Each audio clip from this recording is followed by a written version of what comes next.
Hello, welcome to Don't Be Cinderella. My name is Rowena Kuo, and I have with me the lovely Amber. We are financial professionals, and we also have with us Niki Bell. And Niki is a fee-based investment strategist and investor. Uh, she is a relations expert. She runs an international investment consultancy within the private sector. She is a world humanitarian leader in the areas of solidarity, world peace, and economic development. Thank you for being on the show, Niki. Thank you. Hi, welcome, Niki. Hi, I'm so excited to be here. Thank you, both of you, for having me. Yeah.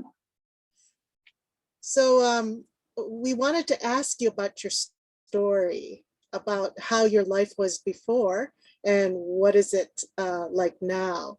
What is your every superhero has an origin story. Aww. And you being our superhero for today, we'd like to hear your origin story.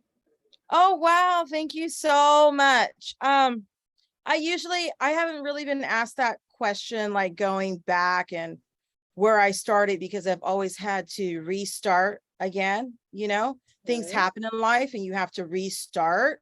But I believe that my purpose and my mission in life was predetermined even before I came into this universe, right?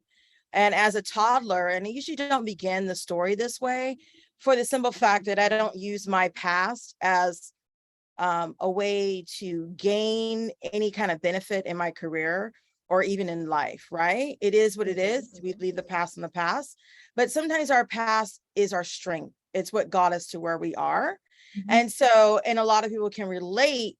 They may not be able to relate with the investment stuff, but they can relate with just life struggles in general, right? And for me, when I say that I, came into this world and it was kind of like predetermined before I even entered this world, that for me, it began at such a young age, as a toddler. I was in a very animalistic type world where it was filled with hatred. There wasn't love. There wasn't care. It was very, very cold. And I'm a lifetime survivor of sexual trafficking. And I came into this world that way, being so tiny. But I knew even as a toddler, something was wrong. Something wasn't right. And by the time I was 3 years old, I was already like athletically running. By the time I was 5 years old, I was spending probably about 8 hours in the library. Some of this was demanded of me in terms of being educated. I grew up in a home that was foreign, even though I raised myself. The people who took care of me were from other countries. And so I grew up bilingual, not anything that's taught like in the schools. It's more like a tribal language. So I grew up bilingual. I grew up, always trying to master, like studying. Nowadays we hear the terms mastering your mind. That wasn't for me. It was like studying, learning. And I thought that, knowledge would be my way out, really.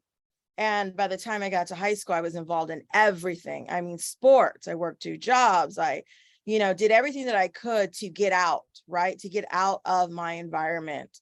And so I was accepted to a Big Ten university coming from California. And I went with $30 in my pocket and a one-way ticket. And I survived. Yeah. And, I was like, in my mind, I was like, if I could face the cold, I could face anything, because California is a very warm state. But I went there and I already kind of knew who I was. I knew who I was culturally. I knew who I was as a human being. I had that inner confidence, but I never talked about what I just said to anyone. I never really said anything. Maybe like counseling session, which I have 20 years background in that, dealing with mental health, making sure that I'm healthy, well-rounded. I knew this, but I left when I was about 17 from California. So I knew what I had to tackle. And I was like, in order for me to have a healthy life, let me sign up. It was like mental health day at Michigan State University, my alumni school. So let me sign up. Let me, tackle this. Let me get on this, because I'm free now. I was able to leave that environment, but that only lasted for about 2 or 3 years. And then I met my children's father, where the violence began again on so many levels. And so I fought, everything I've done, I've had to fight on my own without support, without encouragement. And I just kept fighting. People come to me, women who have been in certain situations, and they'll say, what am I supposed to do? And I'm like, it's the internal work. It really is. It's not the government helping you. It's not this program or that program, because sometimes they can lead you astray. A lot of times it's re-victimizing. Don't get me wrong. If it helps you, great, use it. But don't be disappointed if it doesn't, because everything begins within you.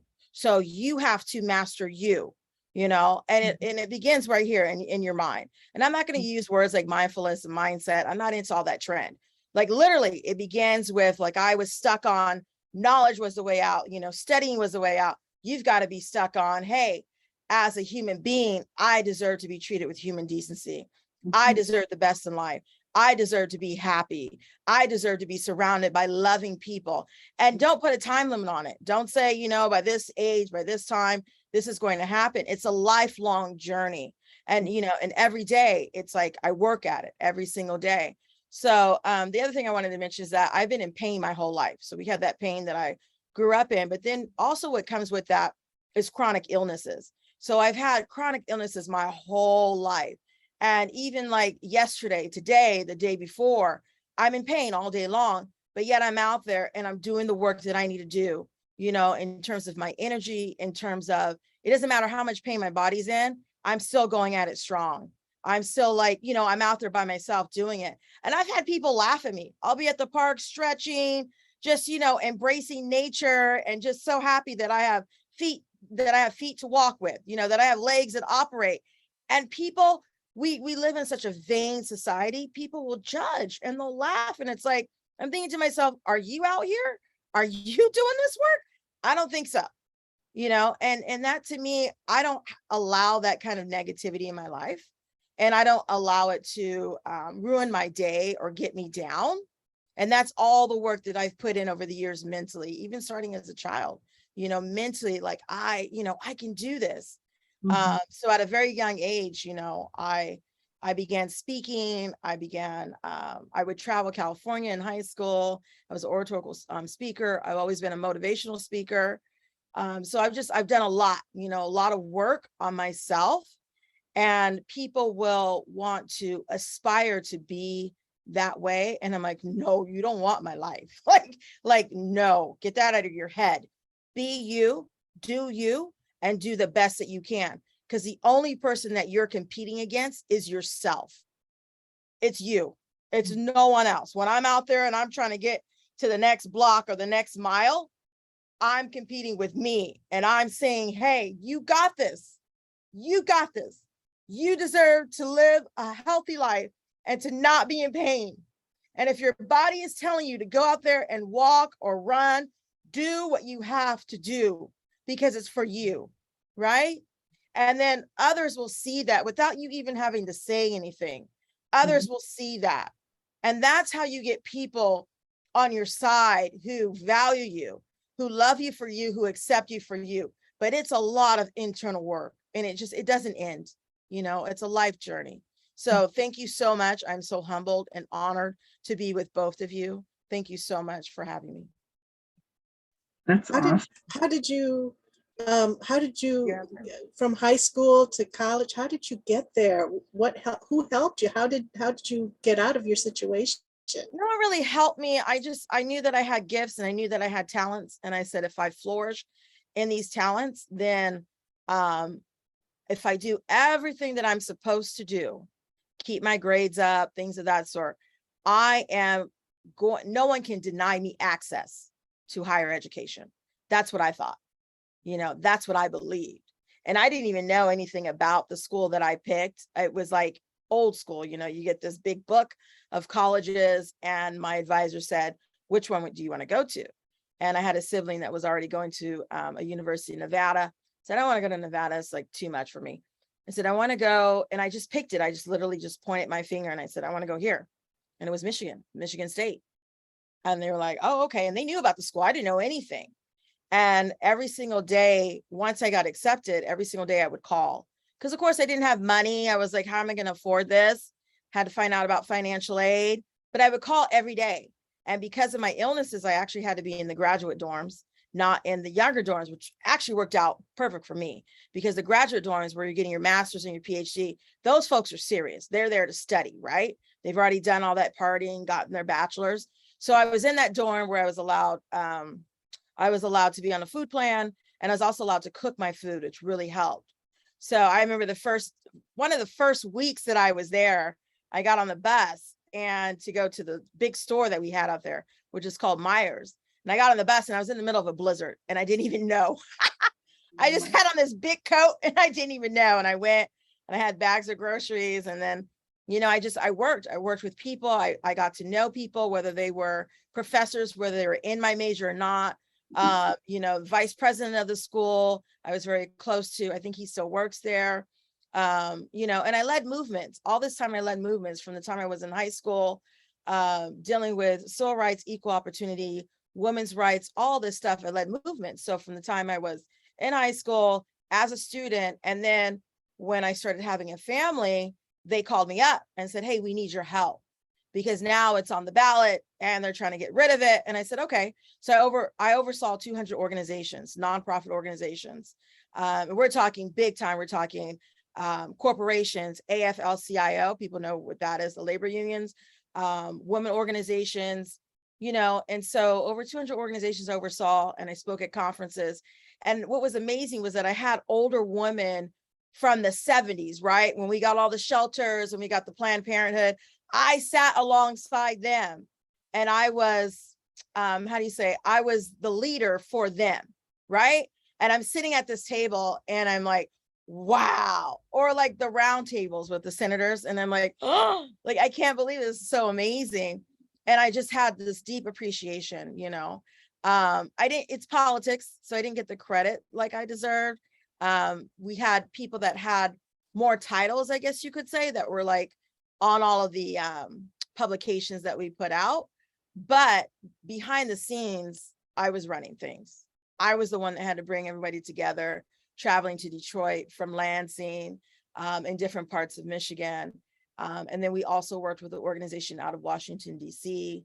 But, Michigan was home at that time. And I'm like, at that time, I think it was ran by Republicans, and that's more of like a Democratic initiative that we were doing. And I said, how can you have DC, who's not aligned with what we're doing here in Michigan, who's not even from Michigan, call the shots on what's being done? And I said, I guarantee you, because you're doing this, we're going to lose. And they lost. Right before I was due to leave and get the hell out of Dodge, I left, and I came here and I got tons of emails and they said, you were right. We lost. I said, well, you should have listened, and I'm still the same way. So I've been in business more than the 13 years that I've been dealing with investments. I've been in business for a very long time, but when that happened, what it did was it transferred over what I really wanted out of life. Do I want to give to nonprofits my time, my effort, and just keep reciprocating the same vicious will, right? And I know that's kind of harsh sounding because people give their effort, their time, even their money to nonprofits, but there are certain ways or aspects to look at it from a sociological perspective. Yes, that's great, right? We're helping people. Maybe they're homeless, maybe it's domestic violence, maybe it's food, whatever, we're helping. But for me, now that I deal with investments, I see it a different way. You have to have the financial backing to help with alleviating human suffering. I'll repeat, you have to have the financial backing to help alleviate human suffering. Without that, you are just reciprocating that will, right? And you have all these systems that you have to answer to. So I wasn't getting anywhere. I came back home to California and I wasn't really getting anywhere. And there was a lot of hand holding with nonprofits as a consultant. And I said, oh, I've already been through this, I need to do something else. And I just always believed like investments was the way, own a piece of property in your name before you die. Get on that. And you guys know about this, get on that life insurance, get your trust set up, get your fund set up, do what you need to do to make sure that you are taken care of financially. I wasn't raised with that kind of concept. You know, I had to learn that all on my own. And so when I made that switch, it was powerful. And you know, my first meeting or my first group was a real estate group, which was all about cash investments, not your mortgages, not this. It's cash investments. And I'm old school, so I still believe cash is king. So when people say, oh, so what kind of license do you have? What do you do? Blah, blah, blah. I'm like, look, if I want to go buy a house across the street, I don't need a license to do that. I don't even need my own money to do that, right? I can buy that house if I want it. So you're either going to pay cash for it or you're going to get a mortgage on it. One of the two are the thing, one or the other. And I said, when you are able to think outside the box like that, and both situations are perfectly legal, then you're really getting somewhere. So guess what? I'm Niki, and I'm going to go buy that house because I have every right to buy that house. And I don't need to have a real estate license to do that. I don't need to be a realtor to do that. You know, I need the cash to do it, whether it's my own or someone else's. And really, when I went into that group, that's what really got me like, wow, like you really can do that. Like, yes, you can. And it's the same with when I first entered into investments. I started off like everyone, startups, you know, representing startups. And it was the same thing. Oh, you don't have seed money. You don't have revenue. Okay, so go ask your family, go ask your friends, right, to give to you so that you can get your company off the ground. And so the concept was aligned. And I was like, oh, yes, okay, I'm on the right track. This is good. And I just kept growing and growing and growing from there. Niki, what types of challenges do you encounter? I know there might be many, but what are like the major challenges that you encounter in what you do now? Oh, that's a long, like laundry list. And I say it's a long laundry list because I don't really sit there and think about it. Because when you think about it, you just give energy to it. Correct. You just And solve the it. energy, and the energy is like almost negative, you know what I mean? But just from my background, even though I see it, I don't necessarily bring it up or approach it that way at first. So like gender inequality, I don't go around saying that, because business, to me, business is business. I'm not going to create a long-term relationship with anybody or even be able to do business if I sit there and I'm like, oh my goodness, gender inequality, it's real, it's alive, I'm a woman. I don't do that. And when women come to me, I'm like, stop doing that, because you're putting that emotional piece in the business. Take that emotional piece out. Business is business. Okay. So for me, you know, that's one of the things. Race or culture is another one. It's a barrier. Because in my industry, people go for who they're used to seeing, you know, and you've got to kind of fit that image. And if you don't, you're kind of dismissed and disregarded. And there's not a lot of people of my color, of our color, who are doing that, who are, you know, in the investment industry as an investor, giving, you know, millions of dollars to people, so on and so forth. Usually it's, if they are, it's a group, you know, or you're with a supportive group, what have you. There's ways around it. For me, it has been like manually, like every single connect, in person, online, constantly talking with them, having that dialogue, having those conversations, you know. And a lot of times people, if they don't know me, they think that I'm a software or I'm a computer, you know, just spitting out certain information. It's like, no, I actually read everything. Going back to the childhood stuff, I actually read everything. I just can do it very quickly and, you know, put it in context in which, if you're interested in that, you may understand. So it's different. It's different, but there's a lot of no's that I get for many different reasons. We can't tell what another person is thinking. There's a lot of people who have an agenda because they know I represent investors. So they come and they're like, oh, I need money. You know, I have this project. And I'm like, that's not what I do. I don't even scout for my investors. The investors are like, I need help. And I was referred to you, so I know that you can help me with this particular situation. Kind of find out there's more than just one situation, but I'm like, let's break it down to at least 3. And I help the investor. Maybe he's not keeping up with his J curve, which is when you have a loss and then you have a dramatic gain. And it literally looks like a J. So over the years, you haven't been keeping up with your investments, you know? And so I'm like, okay, so here's what we need to change. This is a strategy that we're going to use, and we'll have that discussion. You know, so they also appreciate I can tell from the beginning of a conversation if I'm dealing with a real business person. And I can tell if it's a waste of time. And I can tell if they want to get to know more information, they're not quite there along their journey, and that's okay. So that's just open dialogue. And then at the end, they say, okay, well, I'm not ready yet, and I'll come back when I am. And I can appreciate that, you know?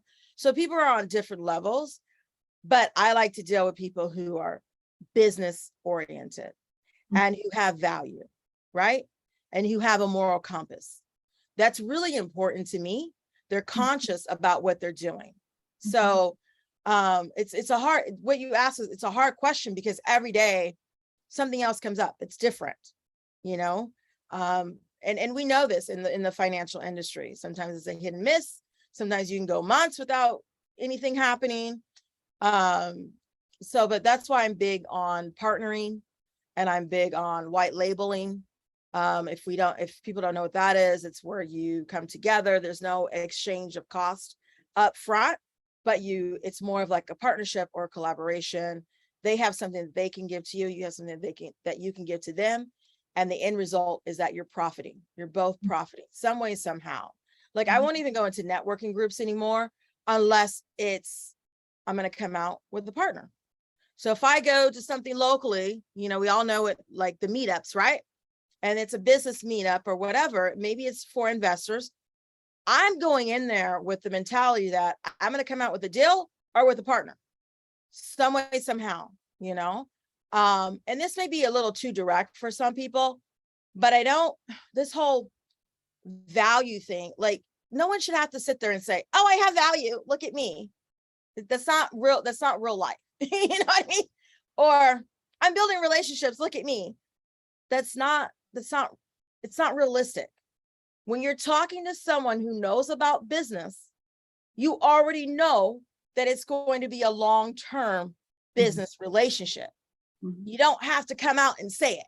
You know, people who have to come out and say it, there's something going on. There's something going on with that, you know? So that comes with it. But the first point of contact is you both are in business to do business. And I think with social media, we've lost that. You know, LinkedIn is like a Facebook. Facebook is just a massive mess for me. You know, we've lost that. Twitter, people are just tweeting. And you can't kind of get past that media part, that social media. It just kind of stays online. And so what I mean by I connect individually all day, every day, it's to get past that. Get on the phone, get on video, you know, and really try to develop some sort of business between us. Then the relationship comes. And in those conversations, you see the value that you both have and can bring to the table. Does that make sense? Did I answer it? Yes. Thank you so much. Yeah. So what was your how did you first get into investing? You said you met a real estate group, but it has grown beyond that. So how did you know that this is what you wanted to do? Well, it doesn't take me long to realize what I want to do. I just knew from the get, and then it happened where I was introduced to the real estate stuff. And at that time I was faced with homelessness. And the person who was trying to bring me in didn't believe in me and had the opportunity to mentor me and did not. When I say I don't burn bridges, I still have this person on my speed dial, meaning I could call them up and say, hey, I got a real estate thing. Are you interested? And then we start talking numbers. But I think that there's people who are in a position to help another person, right? Support them, mentor them. And it's up to that individual to do that. Okay. If they don't do it, it's not for me to figure out why or why not. At that time, it was for me to figure out how to survive, right? How to get beyond what has happened in terms of being homeless. And there's many levels to homelessness. It's not just on the street. There's doubling up where you're living with family, or there's going from place to place, friends, or there's being in a shelter, what have you. Because I've been through so much in life, none of that was an opportunity for me. It was like, no, I am not going to go and get, there's hotel vouchers and have my children and myself in that situation. There's drugs, there's prostitution, there's this, there's that. And so a lot of times, you know, the car was the house, was our house. And it was better because I knew where to go here in my city in Sacramento, where to stay, where to not be seen. And sometimes, you know, Sacramento is, we're number 1 or number 2 for homelessness in the nation. And that's really sad. And sometimes I see homeless in my city and I'm like, why are you so obvious? Like, what are you doing? You know, or if you see this like pile of trash in the city, it's like, what is, and then you see someone's house, like their camping ground or whatever close by. It's like, what are you doing? Stop drawing attention to yourself. And then sometimes, because it's changed since COVID, you can't even go up to someone because you don't know if they're in the right mental state. You know, I've been attacked by homeless people, you know, coming out of it. And it's just like, wow, like what is going on? And oh, sorry, my window's open. Sorry for the noise. And there's just isn't that, there's not the mental health support. There's not the housing support.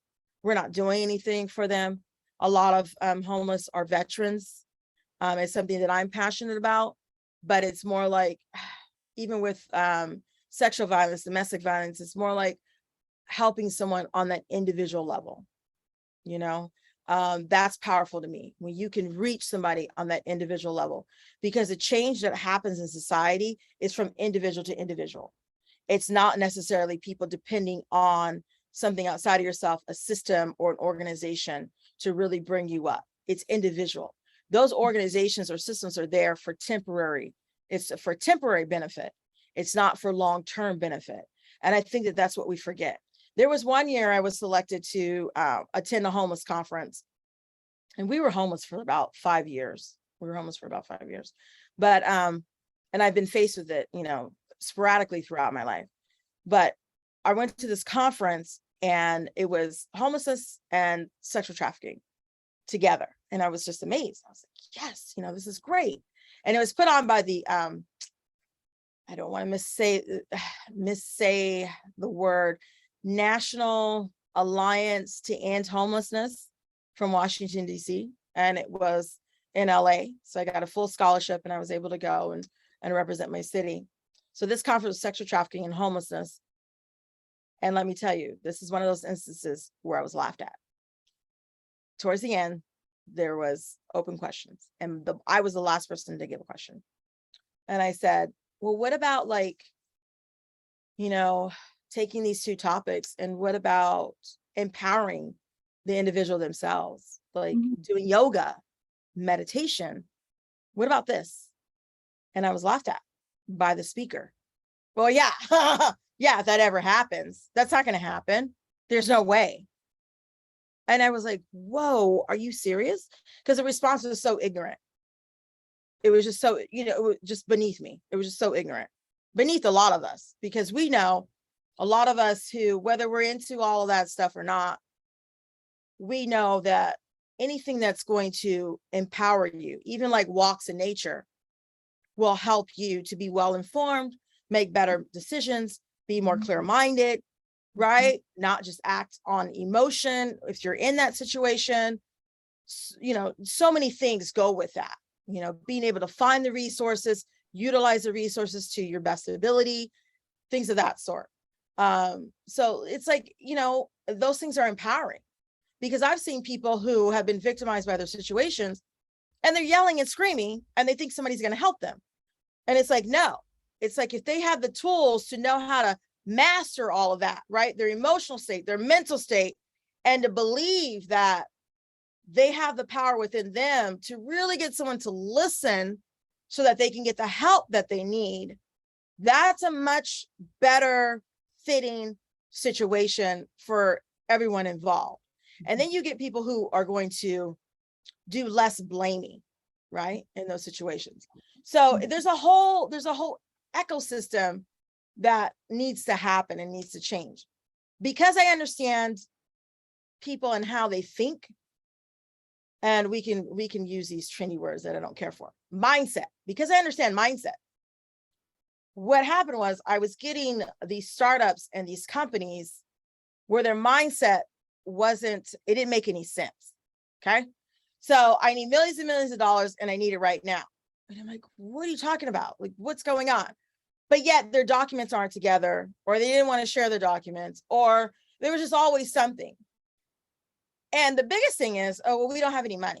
Even if they had revenue, it was, oh, well, we already have the people that we need. If you already have the people that you need, you know what I do. Why are you talking to me? Like, I don't understand this. Why are you talking to me?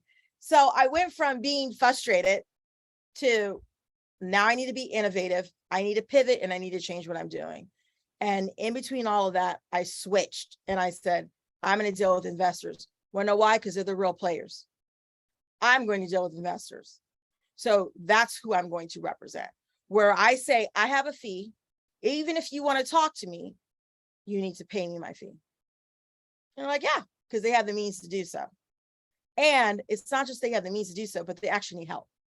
So I represent the investors that need help. And like I said, I don't scout. I don't do any of that. I approve and disapprove the deal flow. I initiate and I can close on deals. The closing happens, of course, with the lawyers and the investor in the room and the company, and all that takes place. I mitigate their risk. I assess their risk.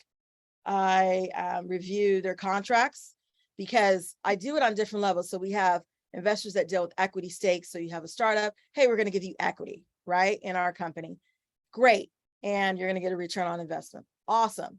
And then you have investors that do buy and sell. So it could be they want to buy and sell a bunch of franchises, or they want to buy and sell certain types of companies, and depending on the industry, right? They're looking for certain types of companies. So they're buying them, they may sell them, or they just may keep it and grow it from there. So what they don't understand a lot of times is that, some of them don't understand, is that they are inheriting the company's problem. So when I say I review contracts, I'm looking at that company's contracts and going, oh my goodness, you know that they have like multiple contracts out and that you're going to be like adopting this, like this is going to be your problem.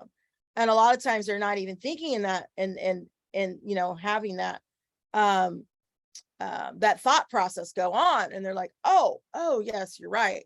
And so I'm looking at this, I'm looking at these contracts, and that's really important, that someone who knows how to do that, you know. I've been known to like take contracts, I don't care where they're coming from, what they are, and rip them up in my red ink and be like, this nope, and this language doesn't make any sense. People don't realize that when you go to court, because people love to go to court for whatever reason, when you go to court, the judge is looking at you and saying to both parties, do you understand what you signed? Do you understand it? If the parties say, no, we did not understand it, the judge is going to be like, why did you sign this if you didn't understand it? Right? So when people do contracts and they have their lawyers do it, sometimes I butt heads with lawyers, when they have their lawyers do it, I'm like, the lawyer is not advocating for what you want. Whatever you discuss with that business needs to be in the contract. You need to understand what's in that contract. If you have a lawyer that's doing a whole bunch of fine print that nobody can understand, not even yourself, that's not the lawyer for you. And understand that your lawyer is not advocating for you. So when you have someone like me, who's a strategist, who's like, this is the type of language that needs to be in this contract, the lawyer is there to put whatever you want in the contract, where it makes sense to yourself and to the other party that's involved. Like a lot of this stuff, we may say it's common sense. And then you get people who say, well, a lot of people don't have common sense. What I do is make sure that the person I'm representing, the investor that I'm representing, is well informed. And some of it seems like it's common sense, right? It's not for a lot of people. And so I'm there to be that other pair of eyes. You know, a lot of times I'm seen as like a gatekeeper, where it's like, okay, well, this isn't really aligned with Mr. or Mrs. Investor's values, so we're going to have to pass on this, you know, because I have it right there, what they're looking for. if someone comes out of the woodworks to me. But a lot of times they have so much deal flow that I'm there to help them with that. So we have the equity stake, we have the buy and sell, and then we have mergers and acquisitions. So mergers is when the two companies come together, they want to merge. Acquisitions is the selling of the assets. So I am not, I don't deal with the asset part. I deal with the relations part. For the mergers and acquisitions, I deal with the relations part, meaning I make sure that the flow of the deal is smooth. So I have to build relationships with those businesses. So if he's like, I want to buy these 4 businesses in the next 2 months, I'm out there with those 4 businesses in mind. I'm out there building relationship with those businesses, making sure that their documents are together and everything is going smoothly, talking to them so that the investor who's doing other things doesn't have to do all that work. So I make sure that that deal is just fluid, absolutely fluid, right? And it's really, really important because a lot of times in the investment industry, especially with investors, a lot of times you don't feel like there's accountability. I got the money. I'm interested in this. I don't have to answer to anybody. I don't have to give feedback. And it's like, yeah, you're kind of making yourself look bad. So let me come in, the relations person, right? Investor relations, and make you look good, right? Because you have a lot of money to give.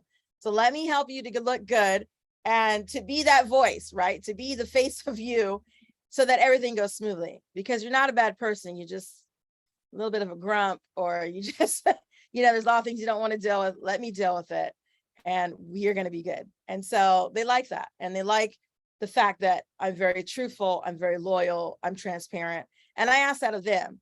And like I said, a real business person knows that, okay, in order for me to, partner with this person or bring them onto my team, or can even have them represent me as a consultant, I need to deliver certain things that they're asking for so that they can do their job effectively and efficiently. That's a real business person that understands that, right? Mm-hmm.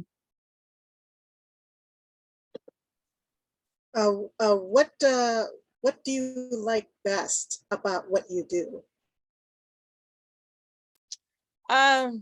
I like to show up with my energy and my passion. Because when you think about an investor or investments, it's kind of, it's just like, okay, money, finance, well, not going to deal with that. And it doesn't matter where a person comes from. They want to talk to me, and we get on a call, or even I meet them in person, and they're just like, wow, like, that's amazing. And they don't see how it matches, because we all have this kind of perception, right, of what that industry is like. It's like if you meet a real estate person, you're like, oh, okay, real estate. There's no jazz to that, right? There's no pizzazz to that, right? And so I come up and I show up and I have a presence, whether it's just me and you, or it's a group of people, and there's no one that can copy that. I am, what's that word, authentic in and of myself. I'm just me. I got the flowers in my hair. People know me. They see me in the city. They just know, oh, that's Niki, and so it's amazing. And so I show up, and it's that passion, it's that energy that I bring, that other people may or may not have, but we are able to have that heart-to-heart dialogue that needs to happen, because like I said, financial backing is everything. And you've got to have that together, and have people who are around you that know what to do. I see a lot of times where you've got high performing type investors, you've got ones that just started out, you've got seasonal ones, you have different levels, just like you have different levels of companies, right? And so no matter where they are at in their journey, I match them. And I think that comes from not just my experience, but it also comes from being well informed myself, my knowledge, the wisdom that I apply. And wisdom is different from knowledge, okay? The wisdom that I apply to the different situations, and being able to meet them where they're at on their journey. To me, that's phenomenal. The ones that I tend to stay away from are the ones that are like doing 200 investments, right? They already have the people that they need. So the people that come to me or that I look for are ones that need help. It may be one little thing, it may be a bunch of stuff, but they actually need help keeping everything together, knowing the risk, being in compliance, especially with SEC, Security Exchange Commission, all that good stuff. So yeah, I love what I do. And I don't even know if I answered your question, but I just love what I do. Niki, what is your advice to investors, leaders, or those with a dream of finding an investor? So my advice or my suggestion, if you have the opportunity to raise or foster someone younger than you, whether you're in your 20s and you think you know it all, your 30s, 40s, 50s, you're getting ready to retire, take that one individual under your wing, train them, mentor them, okay? Because whatever you're doing, if you're in your 20s or your 30s, you might switch, you might do something totally different, years from now. But you know so much, take that and foster someone younger than you. The state of entrepreneurship, there isn't an age to it. There are young people who are doing fabulous, who are creating new products and new apps, and we may not hear about them, but they're doing it, and I think that we can give credit to that with the technology that we have, where there is so much abundance of possibility. Like there's no excuse to not be successful or to fulfill your dream or live your dream, right? And so that would be on across the board on what you asked me, across the board. Take one individual, maybe they're in your neighborhood, your community, maybe they're part of your team, they're in your company. Take that one individual and help them to master that skill, no matter their background, no matter their religion, doesn't matter where they come from, sexual orientation, none of that, because it doesn't matter. And the reason why I say that doesn't matter is because money doesn't see any of what I just mentioned. Money doesn't see religion. Money doesn't see gender. Money doesn't see your political affiliation. Money doesn't see your education level. We do as human beings. We are the ones that look and judge and do all this nonsense. Money is energy. So when you have that energy, and this goes back to the last point of your question about someone like a startup or entrepreneur, when you have that energy, my suggestion to you is to make sure you come with that energy. So whether you have revenue or not, if you're asking for $20-30 million, you need to come with that energy. You need to come with that passion, and you need to be open to making the changes that you need to make. So if it's suggested that, hey, we need this from you, but we need you to make these changes, do that. Make those changes. Be open. Don't be so set on what you are presenting, right? Especially to the investor. Don't be so set on that. And I give the example most times when you are going to the bank and you're asking for a loan, right? The bank will say, these are our terms. These are our conditions. You need to start paying back the loan a month, maybe 2 months. There are so many startups, entrepreneurs, they've got all their stuff, they've got their pitch deck, they've got their, some of them have a proposal, and they already have it set up, the terms and conditions. And they don't want to do anything different. They are set in their way. And I'm like, okay, well, Mr. and Mrs. Investor that I represent would like to reevaluate these terms that you have presented. So I'm not going to sit there and be condescending, right? I'm going to say, okay, I'm taking this with a grain of salt, but we want to evaluate this and make some changes. Okay. And I come with those changes and they're like, oh, no. We have to do notes. We have to include the notes and the repayment. And we have to do this and we have to do that, because we've been in our garage for the last 7 years. And now we're on the up and up and we're rising up. And, it's just, and I'm over exaggerating, but typically that's how it goes. When someone's not open to the changes that needs to be made and they're set in their way, do not be set in your way. Investors don't like it. I don't like it. Don't be set in your way, and make sure you don't just have a pitch deck, because it really doesn't tell us anything. You need to have that proposal. Okay. The proposal doesn't need to be 40 pages long. I don't care if it is healthcare, biotech, whatever. It doesn't need to be 40 pages long. Condense it. Right. And when we ask for what we need, just pull from that. This is, whatever we need. So just really, really, really important. Keep that open mind, be flexible, and don't be so set, just really important. Did I answer your question? Yes, very much so. Thank you. You're so full of energy. How do you stay motivated? What gives you that energy? Oh, I don't know. I've been, like I said in the past, always worked on myself, even if life presented something different, but always worked on me. And I think as years go by, it changes. Okay.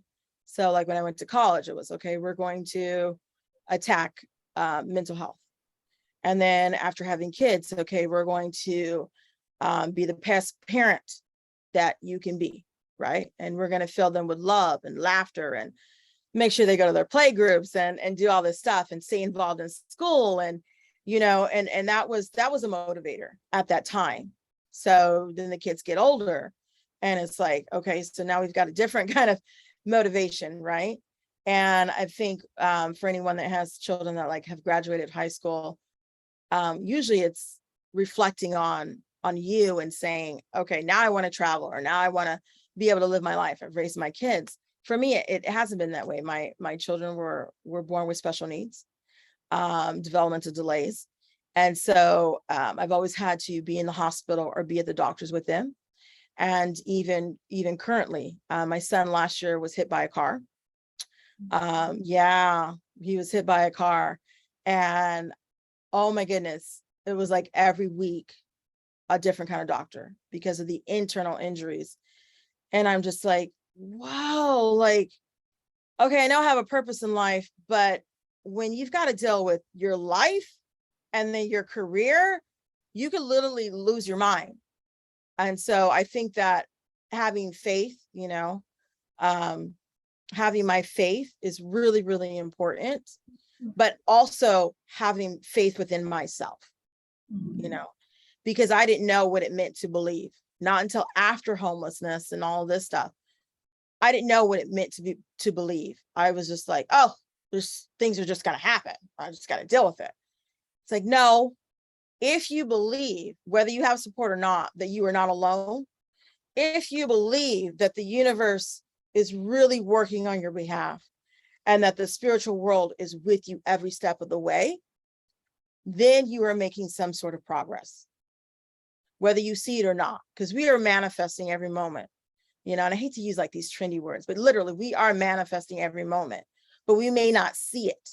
Okay. And so there came a point where I was like the middle of my career, and I'm just like, what am I going to do? I'm not getting the results that I want. There was that. And then there was life that was happening, before my son got hit. There was life that was happening. Just came out of homelessness, still dealing with domestic violence issues, going to court. And I said, I've got to change me. Something in me has to change. And I was listening to, and may he rest in peace.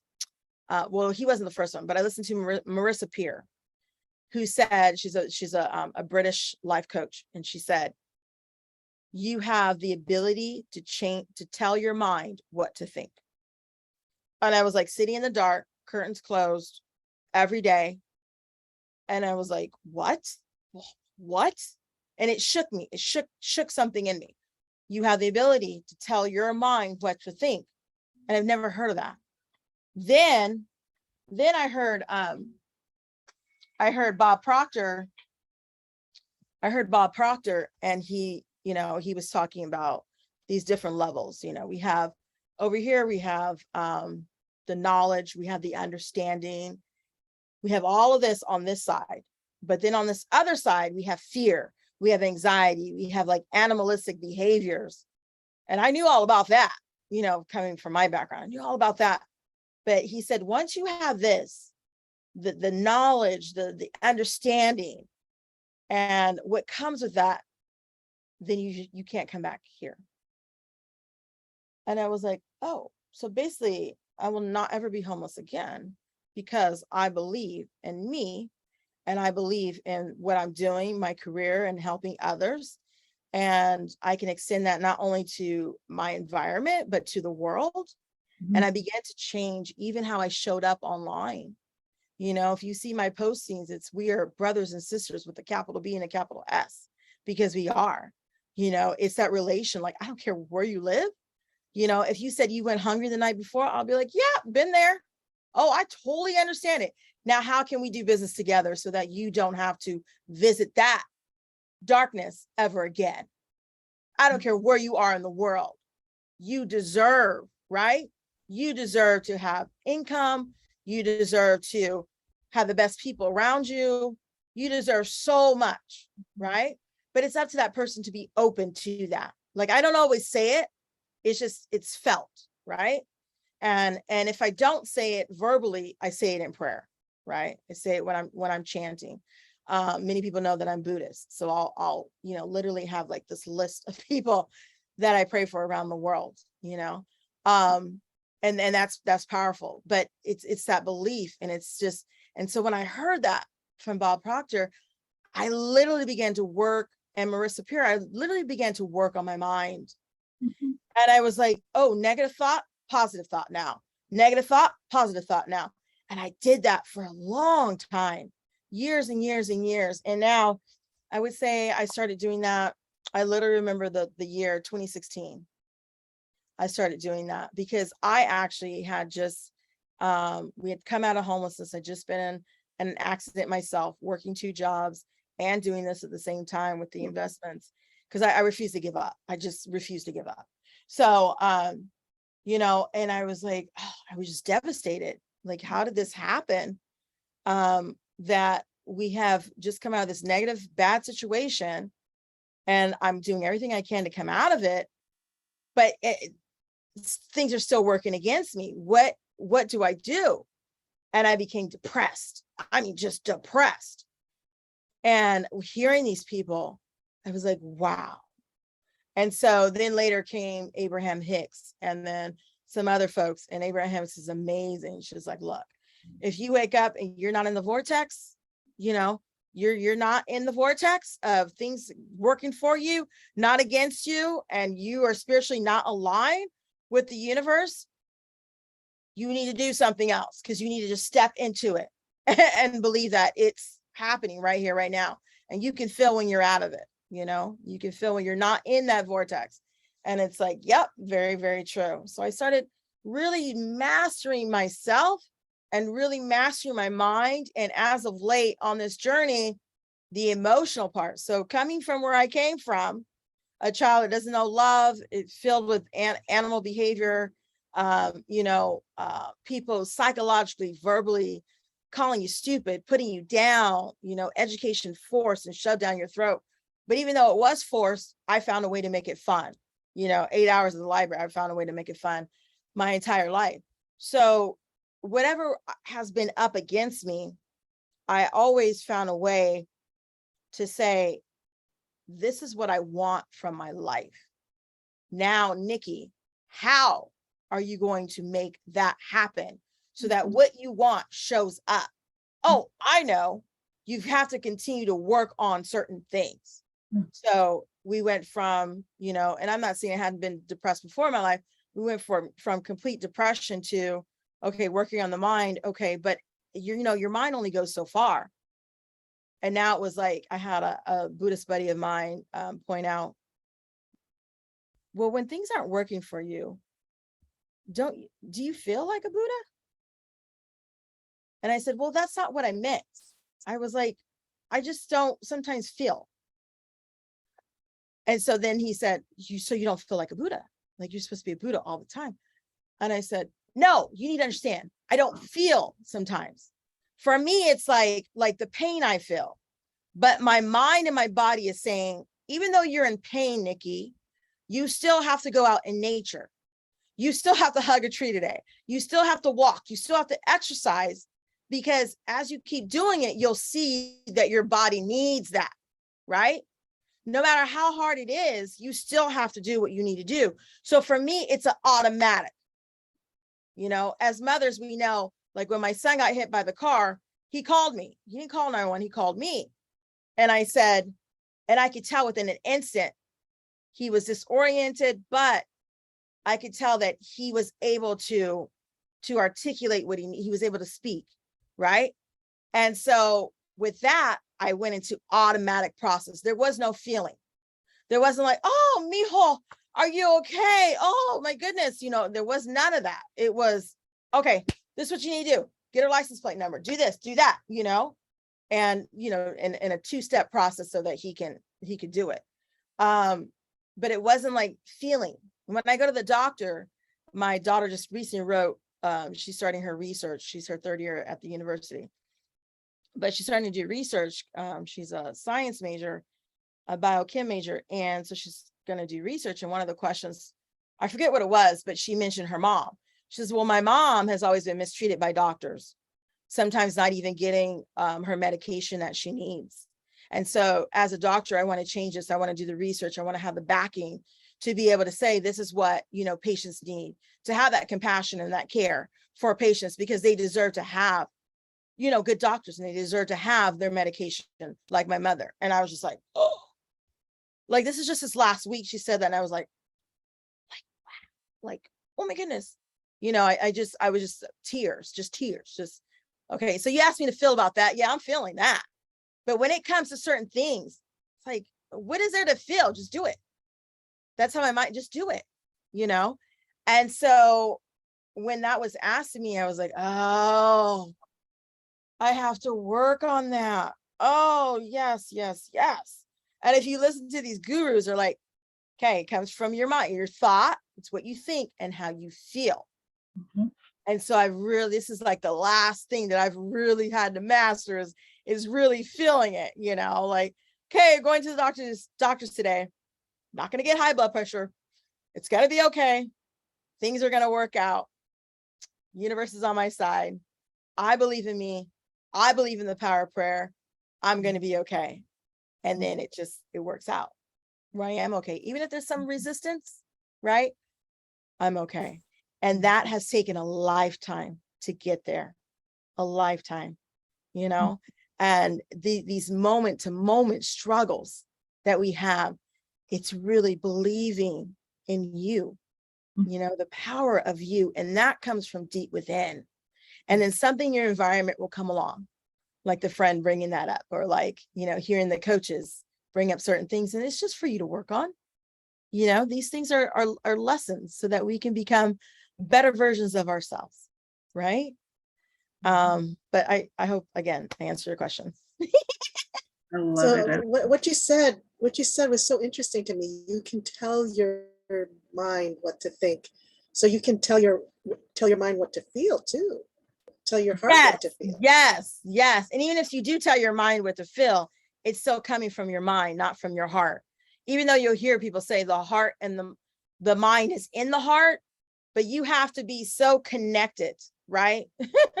So connected to be and aware. That's where the self-awareness, the self-realization comes in, to know that, okay, that's what I need to tap. Because your mind only goes so far. So when you feel, the feeling is from the heart. And sometimes I have to tap the heart and say, oh, where are you at? You know, what's going on? Feel it from your heart. And then things happen where it's like, oh, yes, I did it. Yes. Okay. I felt today. Yes. You know, and then there's some things that are just natural, like my daughter writing that, or getting something really nice from one of the kids. Right. It's just like, oh, okay. Wow. You know, because a lot of times when you've gone through a lot of things like I'm talking about that I've gone through, the fact that I'm able to articulate who I am, what I do, that I'm here, that I'm not in some mental hospital. I know that it's because I had a professional tell me once, you're an exception to the rule. I said, why am I still alive? Why am I still out here? You're an exception to the rule. And I took that it just really humbled me. So I really get dismayed when people compare. I'm like, no, I know that you're feeling weak right now, or that you're giving up on your dream, you know, but I want you to remember, who are you inside? That's what matters. How do you feel about yourself? And if you're not feeling good about yourself, try to do some things that help you to feel good. Maybe you like to take long drives in the country. Maybe you like to go hiking, you know, because life is about enjoying it. Life is about being happy, you know. Life is not about the anxiety, the struggle, the crisis every single day. And so as you become stronger with that, whatever's facing you, you're like, oh, I got this. Right? You're like, I got this. And that, you know, that's how we are. That's how, you know, how we are. We have so many challenges every day, but it doesn't make me any less of who I am in terms of my career. It actually makes it even more so, because there's a lot of people that think wealthy people don't have problems. Like, you know how many people think that? Like, they don't have problems. They got all the money in the world. Yeah, right. All these things that I'm talking about on the human level, we all got a little of something that we need to work on, right? So, yeah. And Niki, it always goes back to what you said earlier. It's all internal work and the power of choice. Because, you know, all of us are faced with the same things. And then what you choose how to respond to it is what determines the next few things that happens, right? Yes. I love it. I also wanted to commend you because children learn by doing. Children learn by watching. And that's why you got that surprise from your daughters, because she's seen you. She's seen how you rose up in adversities, and that's such a beautiful thing. Yeah. Yes, thank you for that. Thank you. And I'm one of those like mother lioness, you know, I'm a lion when it comes to my children. So what we've talked about here, and they're nowhere to be seen. I did that on purpose, because what we talk about here, they haven't heard that part of that story, being a toddler and going through that. They know that I went through a hard life, but sometimes it's not necessary for children to know specifics, because what it does is it emotionally can traumatize them without you even meaning to, you know. So a lot of things, like even going through going through, you know, the violence and stuff like that, it wasn't until they got to a certain age that they saw it from the other parent. And when the children see it, there's less explaining that you need to do. And sometimes that can't be helped, because you're standing up, you're doing what you need to do, and this other person is acting up, and it's like, whoa. But at the same time, you're trying to preserve that innocence. And let's not get that twisted. When I say preserve the innocence, let them be children. You know what I mean? So there's times where it comes back. There's times where the trauma's there, but a lot of times it comes back and it's like, oh yes, I remember we always had fruit on the table. We always had home cooked meals. We always had this. Mom always was at school, and all the committees mom was on, and, you know, mom volunteered. And this is not being braggadocious, but it was so important to instill so much good, because I wanted, once it, you know, the roof, everything blew up to the roof, I wanted that good memories to stay.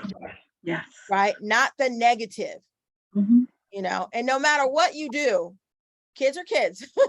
And sometimes that negative is such a huge imprint, and you just got to take it day by day and just crush it day by day, you know. And they're both survivors, both of my children, and I'm so proud of them to be their mother. And they believe in me, you know, and it's a miracle. It's amazing. You know, my son is the one that said, he said, you have to change what you're doing. So there's a lot of investors out there, but you don't know that they do that because they do something else. Like my son brought up Gary Vee. He does marketing and he does investments and things. Everyone knows who Gary Vee is. He's like, look, Gary Vee did the link tree, had all of his different profiles on there. And then he just motivates people and he talks to people. And a lot of what he's saying is spiritual. And Mom, you do that too. Like, you've been motivating us every single day of our life. From the time he mentioned it, I'm like, this young person, what does this young person know that I haven't already tried? Because we get older and we get blocked, right? You know, and then something told me, listen to him, listen to the kids, listen to him. And I started listening because he works in media too. So I started listening, and it took me about, from the time you mentioned, about 6 months to really grasp what was going on and to really determine how I wanted to show up, different from how I do like on other profiles. So I'm on 9 platforms, about 9, and 3 or 4 of them is like LinkedIn, Twitter, 2 Facebook pages, all dealing with investments, all research, all educating people. What he introduced was, why don't you get on TikTok? Okay. The local company that he works for actually helped TikTok get off the ground years ago, maybe like 2 or 3 years ago. So that was a big account for them. So he's like, why don't you do TikTok, Instagram, YouTube? And I thought, well, I don't want to get on the camera every day and get all dressed up and fixed up, and that's just too much. I don't want to be doing all that. And I came up with, you can't see me, but you can hear me. And I said, what if I did motivational? So I do a half minute to a minute of motivational, whatever. I pick a topic. So one of my topics is believe in you. And another topic is, I talk about the woman code, things that we should not be doing, right? And it's just fun. It's like, it's fun. And another topic is something else. And so what I'll do is I'll rotate, and I call them episodes. So I have about 55 episodes altogether that I've been doing like the last 2 months or so. And every day I'm posting, and I'm rotating on these different platforms. And then I also do the posting for the investments and educating people. And it's like, wow. And, you know, if I see it and I have like consistent viewers, I think one of them I have like 70. I think TikTok is like a consistent 70 every day. I'm happy. I'm like, that's cool. And I get at least someone following me every day. You know, I'm not trying to be popular. I'm not trying to be an influencer, right? I'm just me.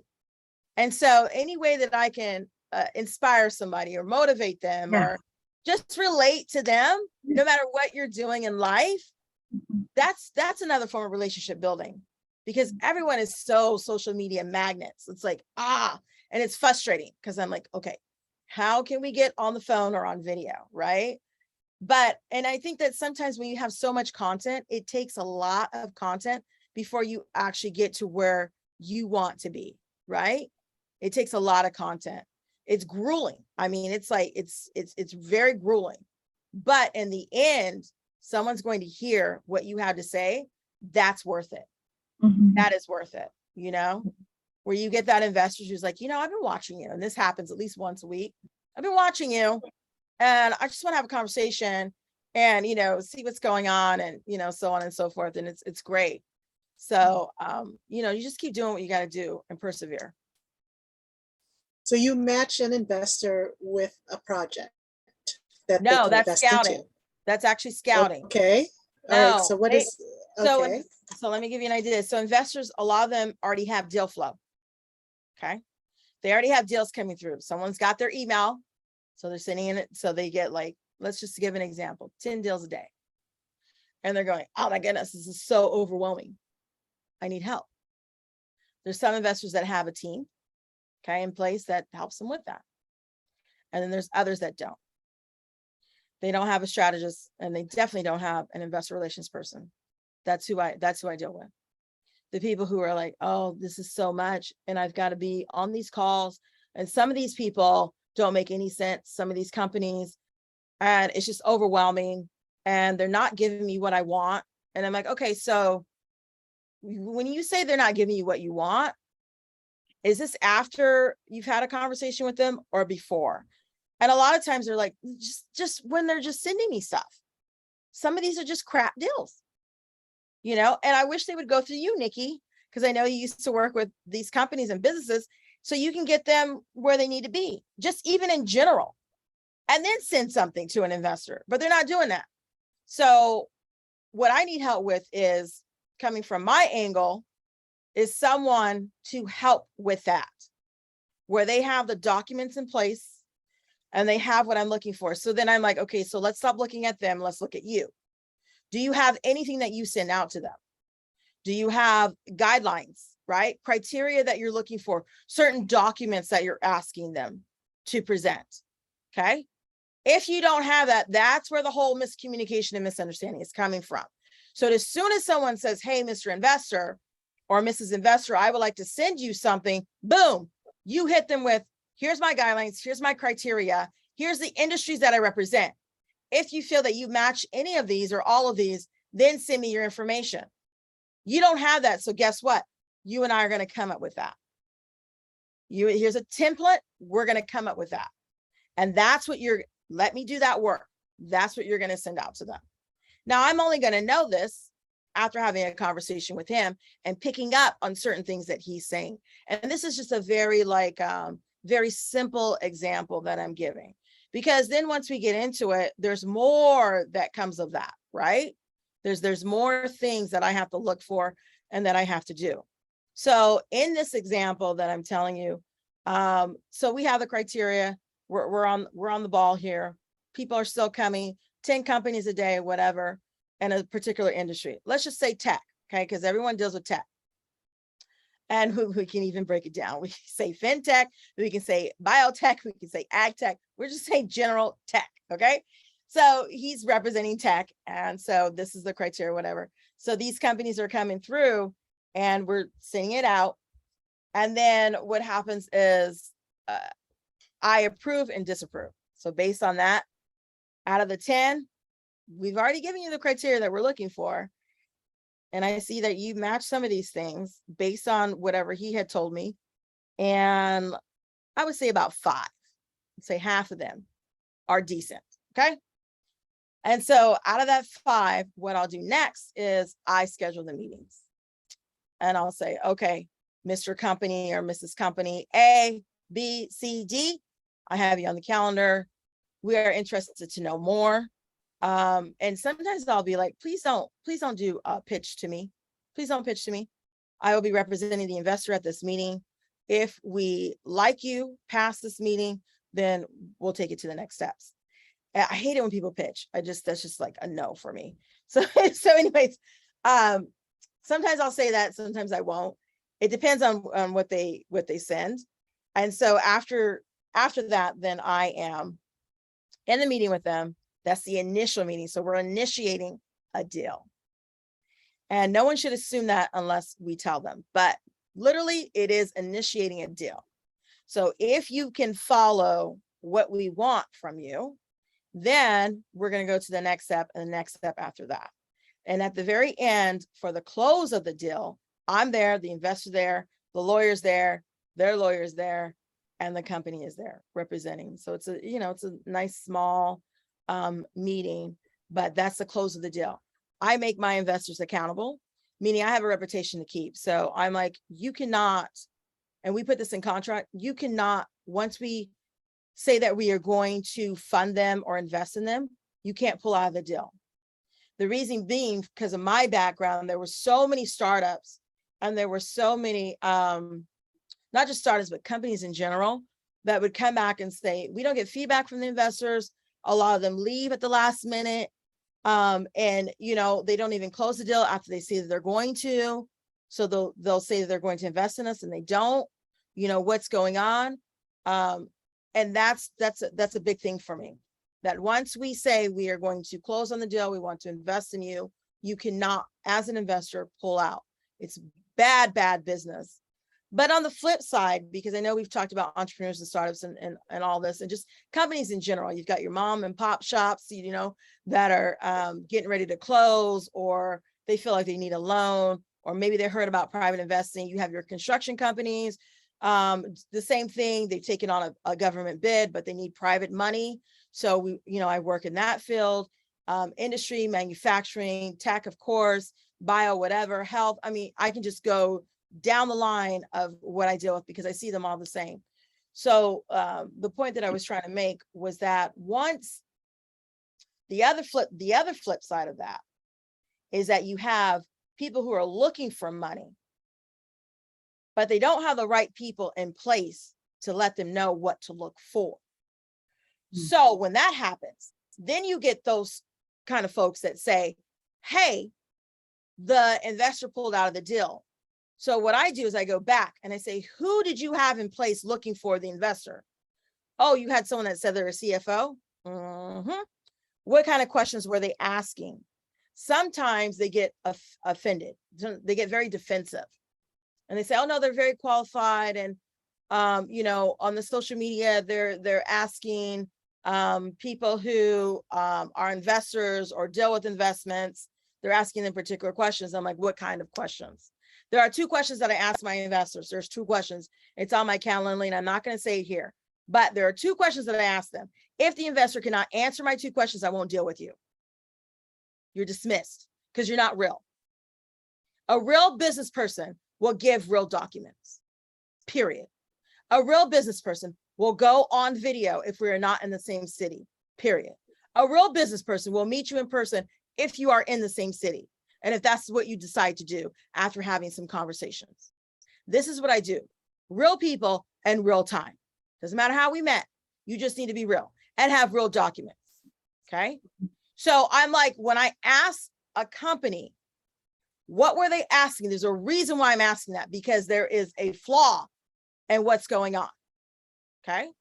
And a lot of people on social media will walk around with titles that they don't even match up to those titles. What are you doing? What do you mean? And they have to be able to prove they are who they say that they are. Yeah. Okay. And what happens is, because we're online, because we're all, in this technological age, we don't know what to look for. Okay. And we think that we do, but you don't. A lot of times you don't. 98% of the time you don't. And I ask those hard questions. And then I ask them, how much liquidated cash do you have? The investor. The reason why I'm asking that is because the deals are going to go much faster. You're smaller, even if it's a small deal, it's going to go much faster. So you've literally created your position. Yeah. Oh, yeah. You have a unique way of dealing with investments. Yeah. And it's a very valuable method that people are looking for. Yes. So you've literally thought, what can I do? And you solved that problem and helped yourself in your situation. Yes. Mm-hmm. Yes. Yes. Mm-hmm. Amen, sister. Yes, you get it. Yep, that is the essence of business, right? Solving people's problems. Yes, that is. That is. It definitely. And it's really important to me, because I'm like, I'm in a position, I'm not a broker, I'm not even considered a middleman. I'm a strategist or a middlewoman. I'm a strategist, okay? But I'm like, how is it that everyone can win? Well, company A, you've got to know what to look for, and you've got to have the right people, okay? And investor A, you've got to know what to look for and what people need to know from you in order for you to get what you need from them, all right? It's a two-way street. So what's the strategy? On both ends, what's the strategy? That's why I'm here, because everything is strategy. From surviving as a kid to an adult, life to life, all of these things that I've been hit with day to day, from everything is strategy to me. I love it. Yeah. And I've trained myself that way since I was a child. So I can't help being who I am and having that insight, because the industry doesn't matter. Everyone's like, oh, you need, when I first started out, pick an industry. And I'm like, look, the industry is investments. It's private sector. I don't deal with securities and assets and things of this sort and stocks and I don't deal with any of that. I deal with the private sector. So private sector is your angel investors, your individual investors. Individual and angel investors are usually in charge of their own money. These are my preferences, because you can make a decision about your own money. Now, when you start talking about, there's private equity individuals, which is great, because again, they're in control of their own money, and they're usually the buy and sell type of folks. But when you start talking about firms, venture capitalist firms, private equity firms, now you're dealing with a group. Yep. So it's going to take much longer to get a decision. These are things that I've had to think about over the years, and I've had to execute on. So this has been a long plan and process. This didn't just happen overnight, right? So I'm like, okay, the decision making is just ridiculous. Sometimes 3 months, 6 months if you're dealing with a firm. And hedge funds, typically you're unperforming. There's maybe 2 hedge funds out of all the hedge funds that is actually decent in the last 20 years. Okay.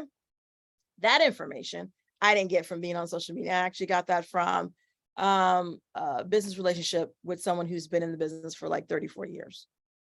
Like which hedge funds are actually performing. There's maybe 2 out of all of them.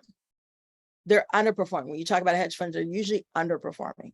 So, this information that I have is not just from a book, reading an article, research. It's from having that sincere dialogue where you actually are on the same page with the people that you're talking with.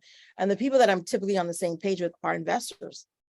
When you talk about an investor who's been who grew up in a small town, had to work all his life, right? And now he does give to companies and startups or whatever, he invests in them. You're talking about someone who has earned his right to be there, who has earned his money. Mm-hmm. So I'm not going to come in and be like, oh, I'm entitled. You need to give that to me, whether I'm a company, whether I want, even as a consultant, whatever. I'm not going to have that attitude. I'm going to come in and be able to have a conversation where we're talking about similar values. I grew up in a small town. So, and grew up with farmers and people who had to work for their money. So there's a deep appreciation when I'm talking to someone who has been in the business for decades, who knows what to look for, but he may be missing some parts. He may feel like he doesn't need to communicate what it is that he wants. That's where I come in and say, oh, wait a minute. It's a different age now. You got to communicate that.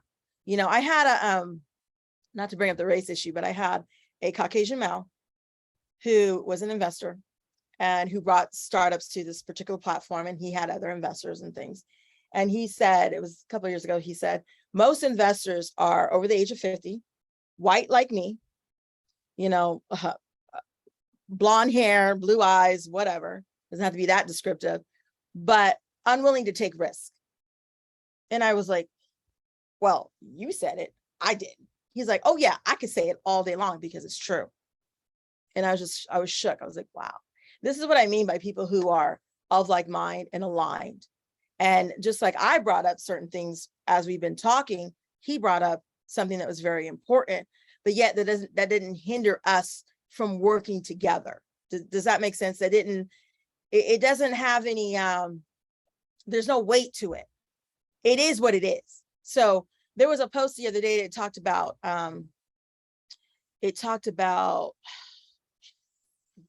the word isn't coming to me. It talked about transmittable wealth, and transmittable wealth is like it's passed down. Like when we think about intergenerational poverty, so just that alone, we know that it's passed down, right? That's generations living in poverty. So similar to wealth, okay? It's passed down, right?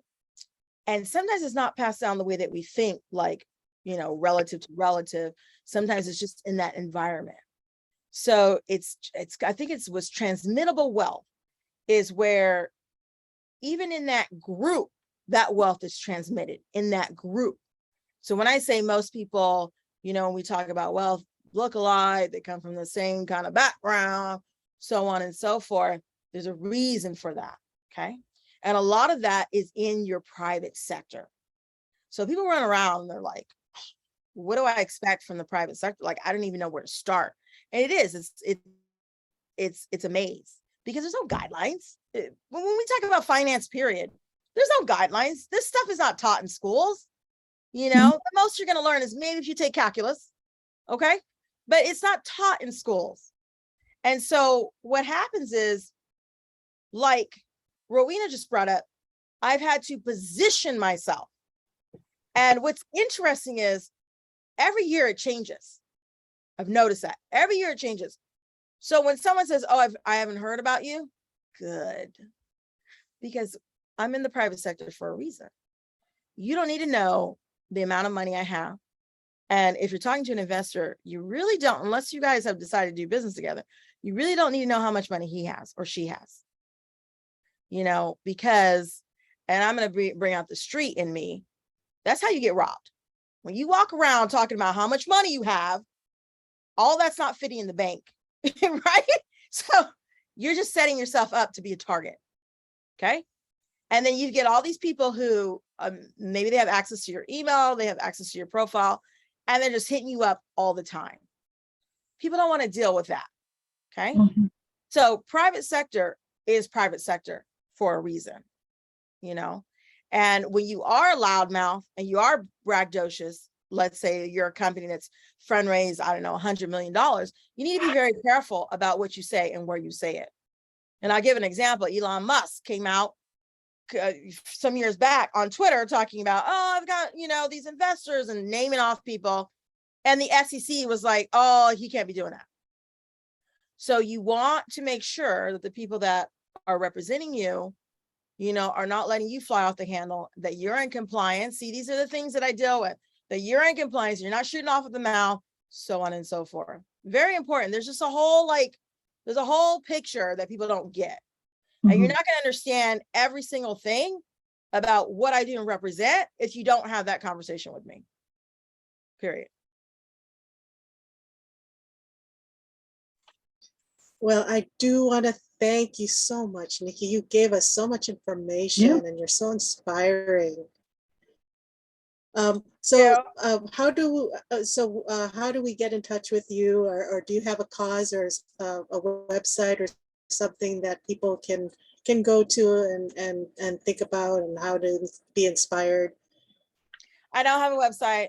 I'm always looking for a marketer so I can qualify people, like, honestly. All right. But a marketer that's like a partner that's like white label, you know, because I don't do the outsourcing. It has never worked for me. It doesn't work for me. And I really need someone that represents me. You know what I mean? We're partners. Right. So I don't have a website, but most people find me on my different profiles. I've given my phone number before because I don't care. I'm old school. Yeah, you don't have to do that. Back in the day when I started out, we would just call each other. Oh, I saw you on this, you know, podcast, whatever. And they would just pick up the phone and call. But I have a link tree. And if anyone, you know, does the link tree, that's on my profile. Link tree is link tr.ee, link.tr.ee/Diosa de Vida, which is Spanish, means goddess of life. So it's spelled D as in dog, I as in ice cream, O as in October, S as in Sam, A as in apple, D as in doorknob, E as in elephant, V as in Victor, I as in ice cream, D as in dumb, and then A as in airplane. So Diosa de Vida. Everything that I do is Diosa de Vida. So Linktree, linktr.ee/Diosa de Vida is a way to get a hold of me. I'm on LinkedIn. I'm on Twitter. Twitter account is Diosa de Vida 1979. That's my account handle. I'm on Skype. I'm on WhatsApp. What did I say? Twitter. Oh, LinkedIn. LinkedIn is the same thing. It's www.linkedin.com/in/Diosa de Vida. I'm on Skype. So what is that? Diosa de Vida 79. And let's see, I'm on Facebook again. My Facebook ones are different. And I mean, there's just so many ways to reach me. But LinkedIn is known as like the business profile. So that's more of your common place to find me. So yeah.